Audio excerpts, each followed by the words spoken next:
ಜನ ನನಗಾಗಾಗಿ ಈ ಪ್ರಶ್ನೆ ಕೇಳ್ತಿರ್ತಾರೆ, ಈ ಗೆಳೆತನದ ಉದ್ದೇಶ ಏನು, ಈ ಪ್ರೇಮದ ಉದ್ದೇಶ ಏನು? ಆಗ ನಾನು ಬರೀ ನಗ್ತಾ ಇರ್ತೀನಿ. ಯಾಕೆಂದ್ರೆ ಇದು ಎಂಥ ಪ್ರಶ್ನೆ ಅಂದ್ರೆ, ಯಾರಾದ್ರೂ ನಿಮ್ಮನ್ನು ಕೇಳಿದಾಗ ಅನರ್ಥದ ಅರ್ಥ ಏನು ಅಂತ. ಅಲ್ಲ, ಈಗ ಅನರ್ಥ ಆಗೇ ಹೋಗಿದ್ರೆ ಅದರ ಅರ್ಥ ಏನು?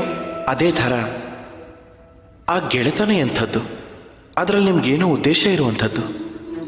ಆ ಪ್ರೀತಿ ಆದರೂ ಎಂಥದ್ದು, ಅದರಲ್ಲಿ ನಿಮಗೆ ಸ್ವಾರ್ಥ ಅನ್ನೋದಿದ್ರೆ. ಈ ಎರಡು ಭಾವ ಎಂಥದ್ದು ಅಂದರೆ ಅದರಲ್ಲಿ ನಿಮಗೇನೂ ಬೇಕಾಗಿರೋದಿಲ್ಲ, ಬರೀ ಕೊಡೋದಿರುತ್ತೆ.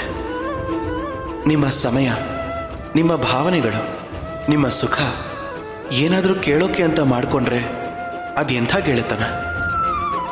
ಏನಾದರೂ ಪಡ್ಕೋಬೇಕು ಅಂತ ಮಾಡಿದ್ರೆ ಅದು ಪ್ರೀತಿ ಹೇಗಾಗತ್ತೆ? ಅಷ್ಟಕ್ಕೂ ನೋಡಿದ್ರೆ ಯಾರು ಪ್ರೀತಿ ಮಾಡ್ತಾರೋ ಅವ್ರಿಗೇನು ಪಡ್ಕೊಳ್ಳೋ ಅಗತ್ಯನೇ ಇರೋದಿಲ್ಲ. ಮತ್ತು ಯಾರ ಹತ್ರ ಈ 2 ಅಕ್ಷರದ ಪ್ರೀತಿ ಅನ್ನೋ ಶಬ್ದ ಇರುತ್ತೋ ಅವ್ರ ಹತ್ರ ಈ ಪ್ರಪಂಚದ ಅತಿ ದೊಡ್ಡ ಖಜಾನೆ ಇದ್ದ ಹಾಗೆ.